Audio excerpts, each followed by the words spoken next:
तो अब नया टॉपिक है इंट्रॉपी। What is entropy?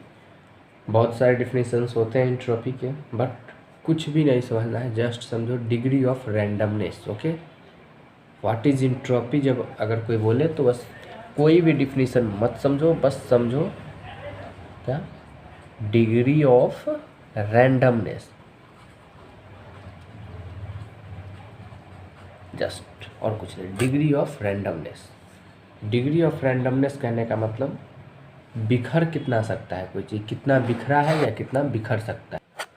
नहीं, ये जो टॉपिक है इसमें बहुत कुछ है बताने को, बस क्योंकि ये जो टॉपिक है वो मोस्ट प्रोबेबली बहुत सारे बुक में पूरे कवर नहीं होते हैं, और ये ऐसे टॉपिक्स हैं जिस पे अभी कोई भी पूरा थ्योरी ऐसा नहीं है कि ये कंप्लीट हो चुका है। रिसर्च चलते रहते हैं, कुछ चीज़ गलत होते रहते हैं, कुछ नए नए चीज़ ऐड होते रहते हैं, तो बहुत सारी चीज़ें, केल्विन प्लैंक के स्टेटमेंट वगैरह बहुत सारे, लेकिन ये सारे चीज़ नॉलेज लेने के लिए, इससे क्वेश्चंस बहुत कम आते हैं। इंट्रॉपी से, इंथैल्पी से आते हैं, थर्मोडायनामिक्स के बाकी पार्ट से आते हैं, कैलोरीमेट्री से आते हैं। इंट्रॉपी से उतने क्वेश्चंस लेते नहीं, बिकॉज जो अनकम्प्लीटेड टॉपिक्स हैं उनसे क्वेश्चंस लेना पसंद नहीं करते एग्जामिनर। ओके, तो अभी जो बाकी की चीज़ें हैं उनमें हम पहले देखेंगे, ज़्यादा कुछ नहीं, बस जिन इनमें जहाँ से क्वेश्चंस आ सकते हैं इंट्रॉपी वाले पोर्शन से, बस उस पर कवर करते हैं हम लोग। तो जो कैल्विन प्लैंक स्टेटमेंट वगैरह है वो सबसे क्वेश्चन बहुत कम आते हैं, मतलब उसमें थ्योरी है और कुछ है नहीं, कोई भी मैथमेटिकल एक्सप्रेशन नहीं है जो अपने के सिलेबस में है, तो उससे नहीं आते हैं क्वेश्चन। अच्छा, एक चीज़ और जो इसमें देखना होता है, वो हमेशा पूछा जाता है प्रोसेस स्पॉन्टेनियस कब होगा, spontaneity of a process. Okay, वो पूछते हैं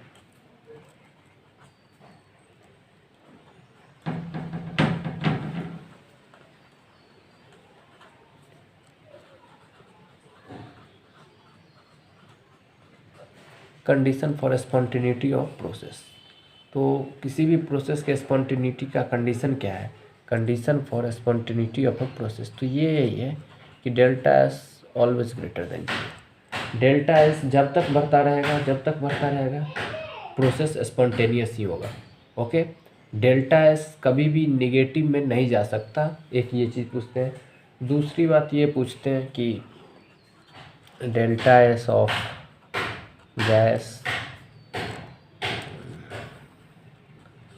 उसके बाद लिक्विड, और उसके बाद सॉलिड। ओके, एक ये चीज़ पूछते हैं। तो ये सब बेसिक है, बस इसी से क्वेश्चंस आते हैं, इसके अलावा और कहीं से क्वेश्चंस नहीं आते। हाँ, अब कुछ प्रोसेसेज हैं, सब में डेल्टा कैलकुलेट करने के लिए मेंस एडवांस किसी में नहीं आते, बोर्ड वोर्ड में जो आ जाए, क्योंकि ये एक लेंदी फार्मूलाज है, जब बच्चे याद ही नहीं करते और इसीलिए इससे क्वेश्चंस आते भी नहीं हैं। कभी कभार वैसे मैं लिख दे रहा हूँ, अगर क्वेश्चंस आते होंगे तो मैं लिख दे रहा हूँ। अब कुछ ये है, अलग अलग टाइप्स ऑफ प्रोसेस के लिए डेल्टा एस ऑफ सिस्टम और डेल्टा एस ऑफ सराउंडिंग, बस डिफाइन कर लेना है। आप याद करते हैं बहुत बढ़िया बात है, ऑब्जेक्टिव वगैरह में पूछ सकता है, नहीं याद करते हैं फिर भी उतना ज़्यादा कोई टेंशन है नहीं, क्योंकि बहुत कम चांसेज होते हैं कि इससे पूछी जाएगी। ओके, और सारे प्रोसेसेस की भी नहीं, बस 2-3 प्रोसेसेस की बता दे रहा हूँ जिसकी ज़्यादा पूछी जाती है।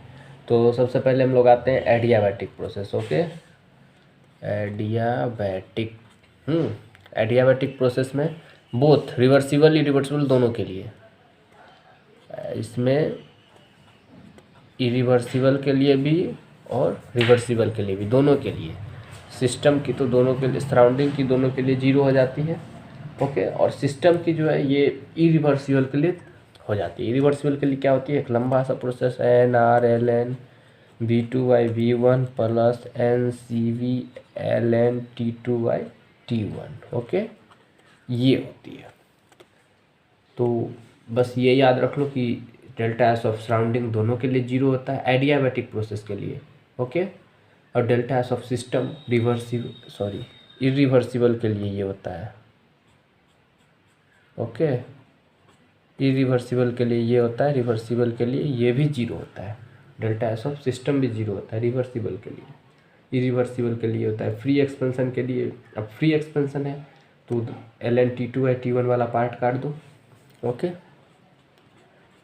फ्री एक्सपेंशन, फ्री एक्सपेंशन है सराउंडिंग का तो जीरो ही होगा, इधर का बस NR/Ln V2/V1 V2/V1 होता है। ठीक है। आइसोथर्मल प्रोसेस के लिए भी दोनों चीज़ वही होती है, बस ये 3 याद रख लो आप लोग। आइसोथर्मल इसके लिए होता है NR/Ln V2/V1 और मतलब सिस्टम की और सराउंडिंग की माइनस के साथ। ओवरऑल जीरो होना है, इसलिए एक प्लस हुआ तो एक और माइनस हो जाएगा। ओके, बस यही। अब इस टॉपिक में मैं इससे ज़्यादा कुछ बता नहीं चाह रहा हूँ, वैसे मेरे पास बहुत कुछ है इस टॉपिक में ही बताने के लिए।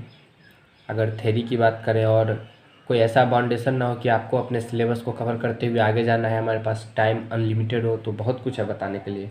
इवन इतनी सारी चीज़ है कि सालों लग जाए तो वो अलग बात है। डेल्टा मतलब अलग अलग प्रोसेस के लिए, फिर जैसे ये जो हमारी ये जो फार्मूला है इसको मैं डिराइव करूँ, इसकी भी एक लंबी सी डिराइवेशन है, मेरे को तो अभी शायद याद भी नहीं होगी, कहीं कहीं पे कुछ तो मतलब मिस्टेक हो जाएगी कुछ, बट बहुत लंबी डिराइवेशन है। कितने ग्राफ्स हैं, ये हैं वो हैं, बेवजह की चीज़ें हैं। बस जितना इस पेज पे लिखा है इतना पढ़ लिया, इससे आने वाले क्वेश्चंस बन जाएंगे। ओके, तो मेहनत करते रहिए, जेई वगैरह क्लियर कीजिए। Thank you. आप लोगों का 2 टॉपिक रह गया है अभी भी, जिसमें एक है कार्नोट इंजन और दूसरा होगा आपका पूरा थर्मोकेमिस्ट्री, डेल्टा एस पर डील करेंगे हम लोग।